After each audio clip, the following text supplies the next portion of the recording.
Hey folks, welcome to another episode of Inside Hydraulics. I'm your host, Josh Robinson. Today we're talking about CDN monitoring. And I'm joined today by Chris. Hey Chris, how are you? I'm doing well. How about yourself? Can you start by explaining what CDN monitoring actually involves and why major enterprises are generating so much data?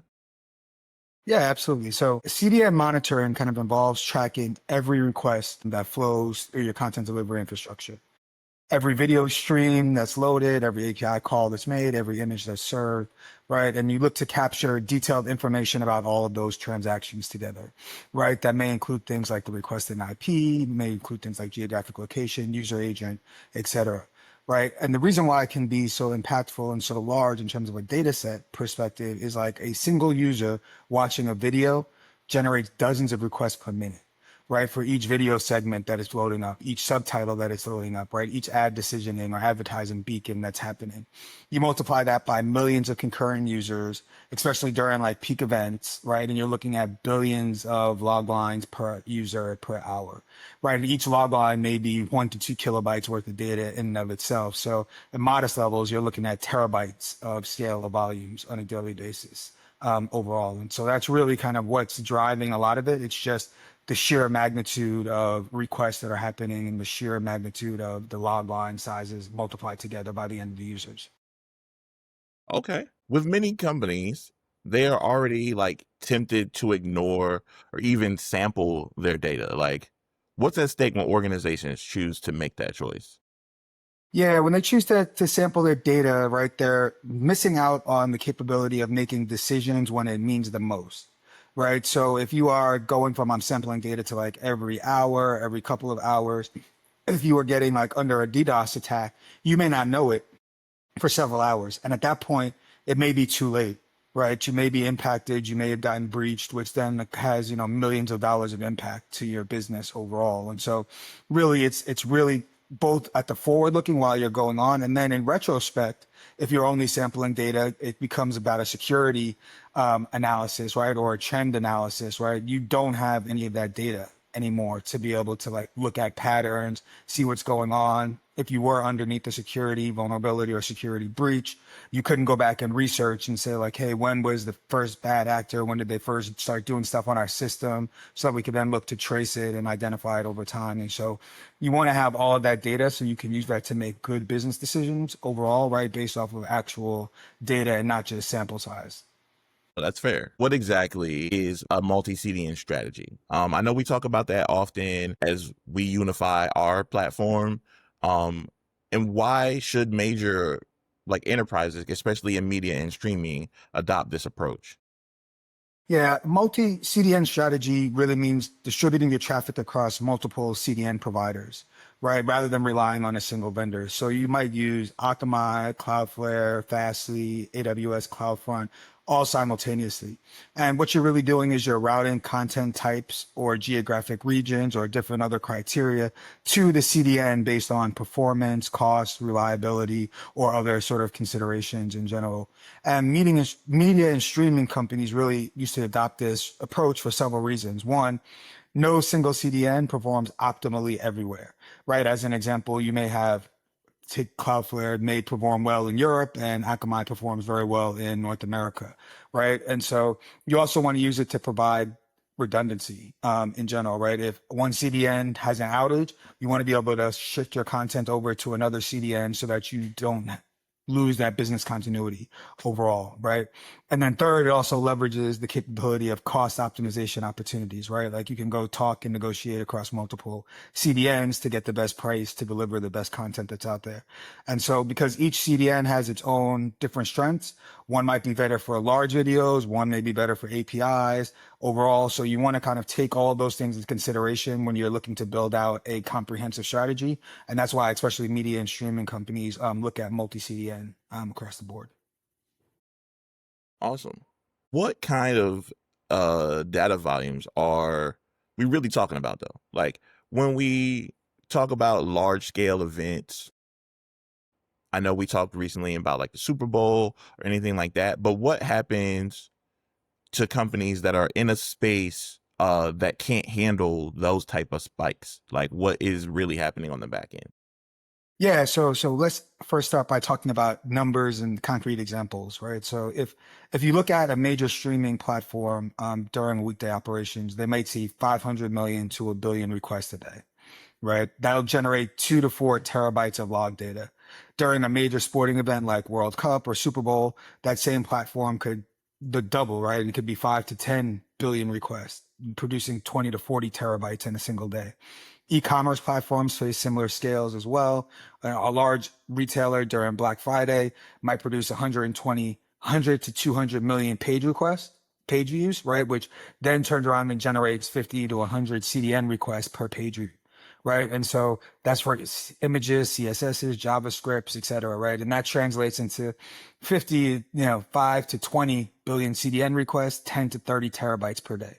And so when you start looking at those sort of volumes that are actually happening, right? It's not just even just big companies, right? These are all companies across the board who are definitely handling CDN. But then on the back end, now you're having to have an observability platform which has to be able to ingest that volume of data. And so you may go from a normal steady state of, we were talking about, 500 to a billion requests or 2 to 4 terabytes to now you're doubling that in size. And that happens kind of like in an instant, especially during major events, right? So when the Super Bowl happens, right, the Super Bowl happens at the same time. That's when kickoff is. It's at the same time. Everybody is going to their stream at the same time. You're getting a huge spike. And so what happens is like ingest all of a sudden gets a flood of requests of everybody going to start the stream. And so then it's basically you start to see those ingests start to queue up and what used to be normal sort of near real time experiences to be able to ingest that data starts getting into a queue. And so you start getting into sometimes minutes, you can get into 15, 30 minutes, sometimes hours in delay for being able to even ingest that data. The same thing happens even after your ingestion. Now you have all of the indexing that's happened. And now how do you then basically have to go from a query side of it? Because now everybody who's observing what's going on during that high profile event is now querying. And so if you've had a delay in ingestion, you're having a little sort of, I call it the spinning globe that's happening when you're trying to do querying on dashboards around it, right? You get people who ultimately are just hitting the refresh button, right? They're constantly hitting the refresh button, which is actually making the problem worse, right? Because it's relaunching queries on the back end, right? And so you end up in this situation where you had a near real-time observability solution, and now it's become very much lagged, right? That lag can be minutes or hours or, even half a days, depending on how big it is. And so when you're in the middle of a high performing or high profile event, you've kind of lost visibility into your observability tool, which is probably one of the most critical things you're looking at during that window. Yeah, that makes sense. So with that being said, what are the like essential metrics that every team should be monitoring? Like, what are the basics that give you a health check of your CDN performance? Yeah, so there's a number of them that they should be monitoring, right? It really starts with request volume, right? You need to understand your traffic patterns, identify anomalies, establish baselines for your normal operations, right? You want this then broken down by time, geography, CDN provider, especially in a multi-CDN environment. You then want to look at things like your cache hit ratio, which show you how effectively your CDN is serving content from the cache versus going back to your origin infrastructure, because this directly impacts your performance and your cost. You then want to also look at your error rates, particularly 4xx's and 5xx's, right? Responses, because they signal content availability or if there are configuration problems. You then want to look at your response time percentiles, especially your P95s and your P99s, because they basically reveal the true user experience, right? Beyond just the average hides, right? Like you get those kind of outliers and what people are really seeing. You want to look at your bandwidth consumption, obviously to track your cost and infrastructure. And then you want to continuously look at your geographic distribution, right? So you know where your end users are coming from, right? And whether or not your CDN is performing optimally in one geo versus another, right? Are they performing good in Australia versus are they performing good in Canada? As an example, right? But then that's kind of like the level one metrics, right? But then if you want to do a little bit more of a deeper analysis, right, you want to start looking at things like time to first byte. You want to look at your SSL handshake times. You want to look at your cache hit, miss, or expired status, because these give you sort of like a comprehensive view of your overall CDN health, your performance, and your user experience in general. Wow. All right. So how can CDN monitoring like help detect security threats like DDoS attacks or stream piracy? Like what are some of the like telltale signs that we should be looking for? Yeah, so DDoS attacks, right, manifest as a sudden dramatic traffic spike, usually from distributed sources, right? Like they're kind of coming from multiple hops across the globe. And you'll see your request rate jump like 10 to 100x normal levels within this wide geographic distribution. And so these requests might target specific endpoints, right? Or they may randomly scan your URL space. And so you want to look at the ratio of unique IPs to the total requests, right? To help distinguish between legitimate viral traffic and what may be the predicate to a DDoS sort of attack, right? So, many users, reasonable requests per user, and DDoS have different sort of patterns overall, right? You'll see the same content being requested from IPs that generate no other traffic, right, on your site, which kind of then give you a little bit more insight that they're looking to get content, especially in the streaming world, where they're looking to redistribute content and that kind of gives you maybe a little bit more of an indicator of like, hey, there may be something going on from a piracy perspective that's happening. User agents, as well as geographic distribution for licensing are also key indicators, right? So if you know that, hey, I have this potential video that is only licensed to be deployed, to be distributed in the US, however, I'm seeing a bunch of user agents and IP addresses that are happening in Europe, then that probably means somebody has taken the content and they're viewing it in Europe where you don't have licensing for, right? And so that can kind of give you a little bit more of a pattern as well, right? You can also start to see things like response size anomalies that are happening, like if people are just cutting off responses, not looking for full HTTP requests, but they're doing a lot of head requests into your site. You can also then sort of get into that they're kind of scanning and seeing what's going on in your infrastructure versus them actually being more legitimate users. They're probably more automated bots that are doing something.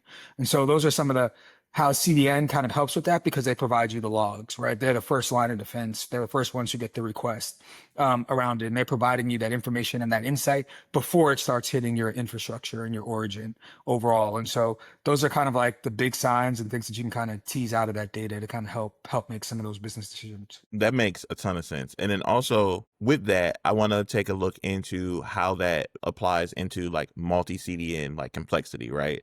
So like what are some of the biggest challenges when monitoring multiple CDNs simultaneously? Like why can't teams just use the same approach that same approach that they would use on a single CDN? Yeah, the way I like to describe it is that each of the CDNs talk in their own dialect of a language, right?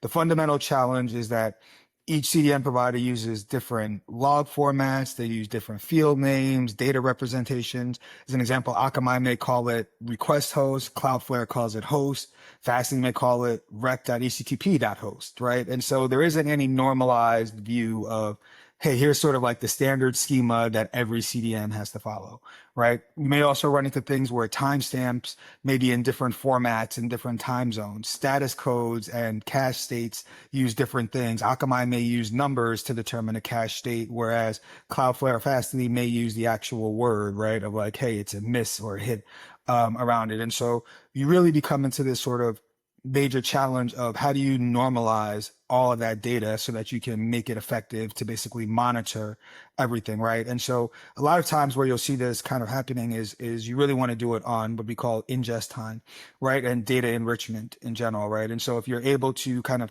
enrich the data, you're able to ingest the data and kind of put it into a standardized format. Then on query time, you're able to, instead of having 4 different dashboards, one for each CDN, it's easier to have now one dashboard across all 4 with all 4 CDNs worth of data in there. So you can kind of get a visualization of it. You can also then schedule alerts to fire based on things that are happening in CDNs.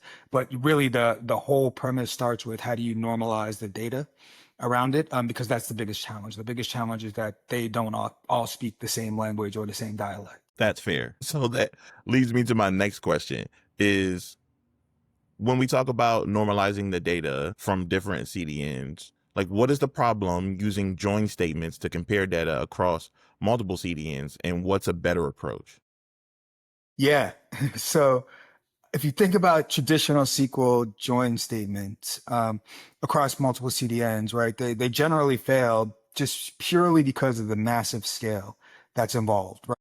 if you think about the amount of rows, like we talked about earlier, that are happening within a particular day or even within a particular couple of hours, trying to join 10 billion rows from Cloudflare with 8 billion rows across Akamai, with then another 5 billion rows across AWS Cloudflare, right? Like those data sets are massive.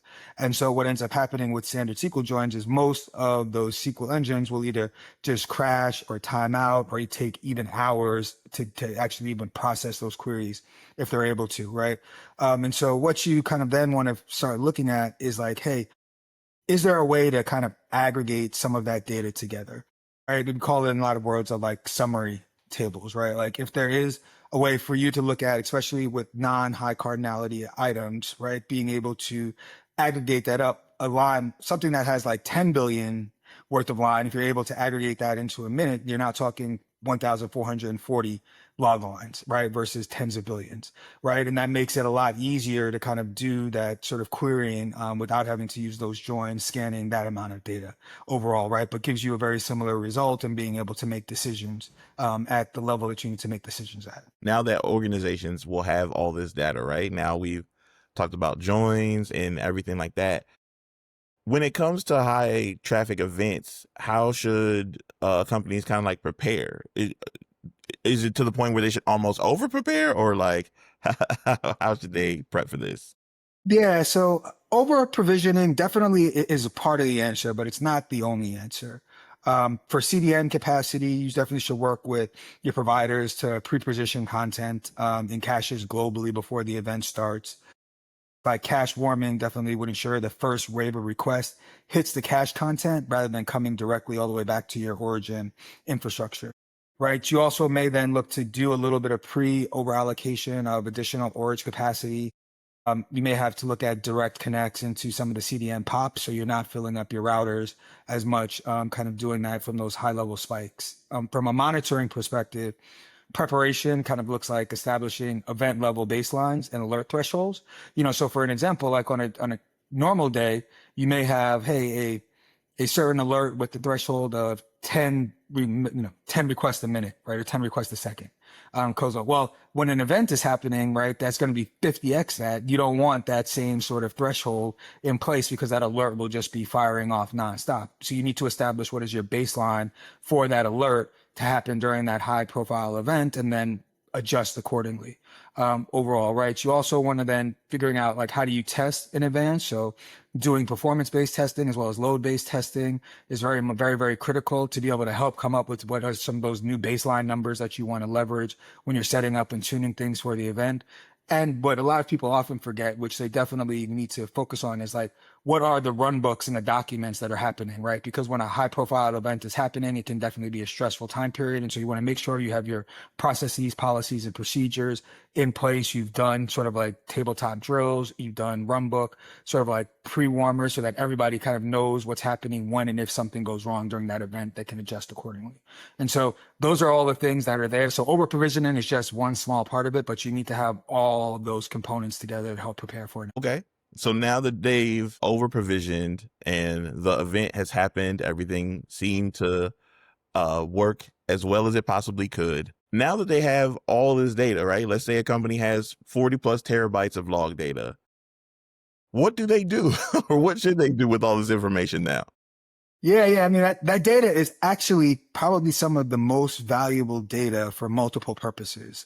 If you kind of retain it, like the immediate need is going to be post-event analysis, right? So understanding what went well, what didn't, right? You want to identify if there were performance bottlenecks, if there were cache efficiency issues, geographic variations in experience, unexpected error patterns, right? Because this analysis informs the infrastructure investment and helps you to prepare for future events, right? Revenue and business analytic teams want this data to understand like viewership patterns, audience demographics, right? Content engagement, how effective were their advertising campaigns that they may have done during this event? Which markets had the highest concurrent viewership? When did users join? When did they drop off, right? How did your performance compare to competitors, right? So this intelligence drives sort of like the strategy and advertising decisions that are going to happen kind of going forward on other events. Content delivery optimization kind of like benefits from like different devices, what are the networks, the geographic hits, helps optimize like what are your encoding and your chunking strategies and things that are going on from a technology perspective, all in preparation for what you are going to do during the next set of events, right? Now, I'd say this data then also serves as a benchmark, right? Like, so if you do this during like a Super Bowl or a Black Friday, well, now you have a benchmark to compare against, well, next Black Friday, what did I look like? How did I differentiate from that? Was I better? Was I stronger in certain areas? Did a certain campaign resonate more than it did with a similar campaign that happened the year prior, right? And so being able to keep all of that data is very, very good, right? Around it, right? And I would also say that you don't necessarily need to keep all 40 plus terabytes in like an expensive fast storage, right? You can keep some of that there, right? You also want to aggregate some of that into summary tables so that you can have it to query off of for longer periods of time overall. And then you can also move some of it to, I'd say like a cold storage overall, right? That you may want to have somewhere for massive data sets, right? Like, and you're talking, if you want to keep data 2, 3, 4+ years, right? Maybe you don't necessarily need that in a hot environment. So when we talk about that, right? Because as much as we preach here as, long retention, keeping data hot for longer, right? How does that also fit into an overall security strategy when it comes to CDN monitoring? Like, what vulnerabilities can be detected through log analysis? Yeah. And so CDN monitoring, so a couple of things there. So CDN monitoring serves as like your early warning sign for many attack types, right? Because the CDN is the first layer that an attacker encounters, right? So volumetric DDoS attacks sort of manifest in like sudden traffic spikes that'll happen from distributed sources, which a CDN can kind of handle. They'll see that request grouped by source IP and by geography, right? Which can give you some of the visibility. Application layer attacks, kind of targeting specific endpoints, appear as unusual request patterns to particular URLs with specific parameters, right? So you may see like your authentication endpoints, as an example, are getting brute force attacked, right? You may see API abuse or like attempts to exploit vulnerabilities that are happening, like the OWASP top 10 that are there, right? And so you may also start to see reconnaissance and exploitative attempts happening, right? Even if they're blocked by the WAF or other security rules. A lot of cases, because you also have the user agent, you can kind of see content scraping that's happening, right? You can kind of look and categorizing different bots and things that are happening based off of those user agents and patterns and IP addresses that CDN will have that data. From a security perspective, you'll also then get into like rate limiting, right? Violations where you'll start to see people have this, what they call like the slow and low. They'll basically like just be constantly, it'd be 1 or 2 IP addresses that are constantly just hitting the same endpoint over and over and over and over again, but at a rate that, because it's distributed, most systems don't pick it up, whereas the CDN can kind of see it, right? Because they can do top URL requests, they can do kind of like what's the rate limits coming in, am I getting a slow and low sort of attack that's happening around it, and you can kind of look to take behavior, right? And so really it's kind of like, I'd call it a defense in depth strategy, right? That you look at CDN really being sort of the first because they're getting the first hit, but then you still also have to have the other components as you're working back towards your origin and your other WAFs that are in place as well to basically protect yourself from a security perspective. That's really smart. So as we talk about monitoring, when to keep your data, when not to keep it, one of the things that we also talk about is the cost of storing massive amounts of data. But what about the cost of not keeping it? Like, how should organizations think about their ROI in this situation? Yeah. So the cost of data loss or unavailability like manifests itself in multiple ways. During outages or performance degradations, every minute of delayed diagnostic cost revenue, right? If you're monitoring data has gaps or delays, it means your time to resolution increases, right? Directly impact if you have SLAs or customer satisfaction. For high traffic services, every minute of degradation performance, maybe thousands or millions of dollars in lost revenue or contractual penalties that are happening. Security breaches costs include notification expenses, regulatory fines, legal fees, a lot of other things, right? The average cost in general of a data breach that happens exceeds north of $4 million, right? And so would cost significantly higher when that is actually delayed from a detection perspective, right? And so if you really start to think about that, the ROI calculation, right, needs to weigh all that into effect, right? Like a single major outage may be 5 million plus of potential lost revenue, right? And a monitoring platform may only cost you $500,000, right, annually for a large enterprise. And so you start looking at that, you're talking about an ROI of, 8 to 10x that are out there, right? If you then can look at that observability and you start to see things in your caching capability from a CDN perspective, if you could cache things even more effectively, like maybe you can cache something for like 30% more effective, that may correspond into millions of dollars of annual saved revenue from your bandwidth costs that you're having back at your origin infrastructure.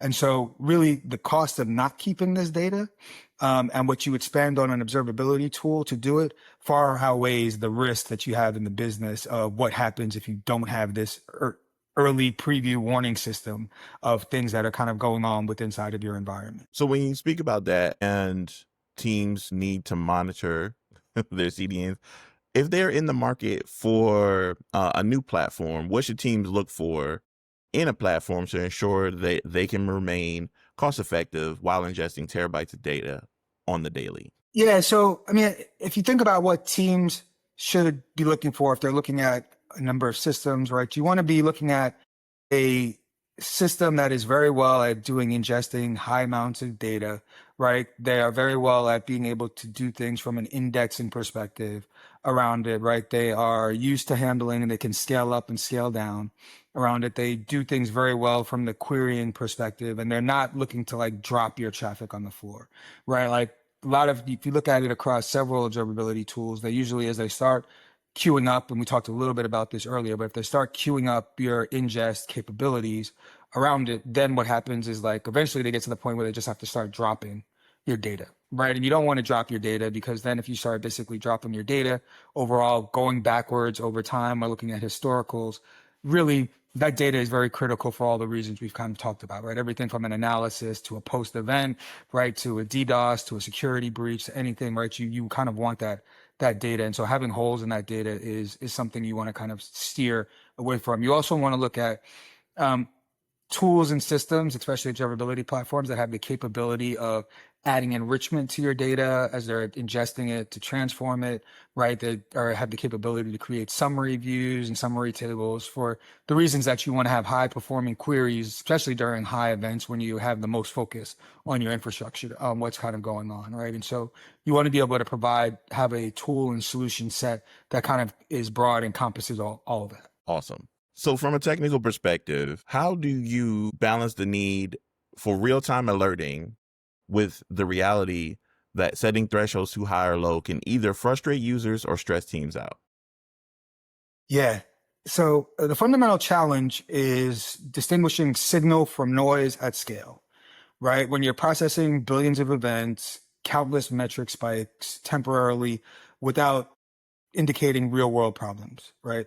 And so when you have these sort of, I call them naive threshold alerting, it creates, a constant notification that basically causes your team just to go, I just go noise deaf, right? If you're just constantly getting alerted all the time, you're eventually just going to stop looking at the alert. You're going to turn the alert off for your own personal sanity, right? And so really error rates that naturally vary by time of day, time, geography, content type, these things all need to be taken into consideration because like an error rate of 1% may be critical for a premium video stream, but it may be normal for an experimental API, right? All things aren't created equal in terms of how you need to set your alerts. And so really it comes down to the fundamental of establishing a baseline for your content, right? Whether it's a baseline for your streams that you're doing, a baseline for your APIs that you're doing, right? Whether it's a baseline for what you consider normal for your page views for a given particular day, a particular time, a particular date. Like we talked about earlier, Black Friday, Cyber Monday for a retailer is going to have a different pattern, a different need for a level of alert than probably on a Sunday at 12 midnight local time. right? And so you need to make sure that your alerts are configured based off of the baselines that you establish. And this sort of then brings it back full circle as to why you need the data, right? Because you need all the data to be able to establish your baseline so that you can tune your alerts based on the patterns you see. And you can work with data analytics teams to be able to analyze all the data to come up with predictive models and to be able to come up with establishment of what the correct baseline should be, so that you can set the alerts to reduce that noise that would be in the system otherwise. Awesome. So as we begin to kind of like wrap up and also talk about the future here in CDN monitoring, looking ahead, how do you see CDN monitoring evolving as a content delivery becomes more distributed and edge computing grows? I'd say CDN monitoring is sort of evolving towards full stack observability of distributed edge applications. As edge platforms kind of support not just caching, but now also compute, storage, databases, AI, inference, monitoring, it has to expand beyond traditional request response metrics to really comprehensive application observability, right? Because you're starting to see the integration of distributed tracing across edge and origin systems starting to happen, understanding the full life cycle of a request that triggers edge functions, calls backends, APIs that returns a result, right? Requires correlating all of this tracing from end to end. So traditional CDN monitoring is going to have to evolve past that, right? These metrics are going to then complement what we would consider traditional CDN and require handling scale capabilities that are even larger than what we have today, from everything from A/B test results, right, to the AI inferencing that we were talking about, to security monitoring. Now has to happen not just at the traditional CDN layer, but it's happening throughout that entire trace, from every infrastructure and every piece of component that it's actually touching overall, right? And so cost monitoring gains are very important, as well as edge compute pricing models add additional complexity to the system, right? Teams now need visibility, not just to bandwidth costs, but into compute time, memory usage, database queries, right? And AI reference costs, because this is what everybody is now going to start getting charged on versus just the traditional CDN model, right? And so you got to think about things on, rather than just streaming, as an example, all data to a centralized processing. Future architectures and process are going to be all distributed at the edge, right? Sending only summaries or anomalies to a centralized place to do some sort of centralized alerting based on the anomalies or the summary-based views. All right. In your day to day, what's the most common mistake you see organizations make when setting up their CDN monitoring strategy? Common mistake that I see a lot of people making is they treat CDN monitoring as a nice to have versus mission critical. It is a mission critical point of your application and your observability stack. It is so critical to be able to monitor and provide you visibility and insight into things that if you are viewing it as a nice to have, you are missing out and setting yourself and your business up for risk, right? Organizations really deploy CDNs for performance and reliability, but then oftentimes they don't invest in the monitoring proportional to the dependency that their site and their infrastructure has on that CDN, right? And so what happens is they end up spending all this money to get the scale, but then they don't take it to look at to see like, oh, when are we having problems and how can we adjust to make better business decisions, either for what type of advertising or content we're going to distribute, because this is where we have the highest ROI, or when we have a bad actor who is trying to attack and get data from us, critical PII data from our infrastructure because we're making transactions with credit cards, right? Or we have somebody who's doing a volumetric DDoS task and we need to do a forensic analysis on it, 6 months from now, right? Like, how do we kind of go back 6 months in time to basically do that analysis? And so not providing that level of rigor to understanding how critical it is to your infrastructure to be able to provide that monitoring, definitely is where I see people making that kind of one of the biggest pitfalls, because it's equally as important on the same footing. All right. Final question. For a company that's just starting out to take CDN monitoring seriously, what should be their first 3 priorities? Yeah, I'd say first priority, establish a comprehensive long-term data collection, right? Get all your CDN data flowing into a platform that can handle the volume with reasonable cost. This means configuring all your CDN providers to deliver logs, setting up ingestion pipelines, choosing storage that balances cost and query performance, right? Don't sample unless absolutely necessary, which in most cases is usually not, because complete data is foundational to everything else. Plan for multiple months of data retention from the start with pathways to longer retention as capabilities mature. This is really the foundation that kind of like establishes all subsequent monitoring capabilities.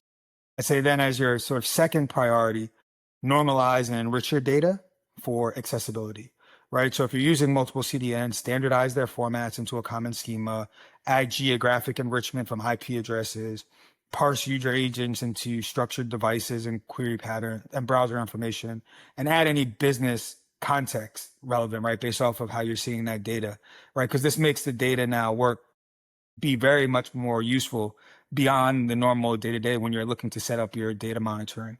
Because when data is accessible and understandable, teams across the organization can extract more and more value from it. I'd say as the third priority, right, build operational visibility and alerting for critical metrics. Creates dashboards that show essential health metrics, request volume, error rates, cache performance, response times, geographic distribution, right? Configure alerts for critical issues like elevated origin error rates, right? Origin connectivity problems, or any unusual traffic patterns that may be a sign of like a DDoS or something that's going on. Because now this operational capability ensures that you're using the monitoring infrastructure to detect and respond to issues before they significantly impact users overall, right? You want to collect complete data, make it accessible, useful, and actively using it for operational purposes. From the foundation of all of these sort of three priorities, you can expand it to security monitoring, business intelligence, cost optimization, advanced analytics as you have business needs for it. But really, those will be the kind of the three first points that I would say people should start at if they're looking to start taking CDN monitoring seriously. Awesome. Chris, you have filled us up with so much information today. I'm super grateful for your time. Thank you so much. That's it. That's all. Thanks for having me. This was great. No problem. Talk to you soon. Talk soon.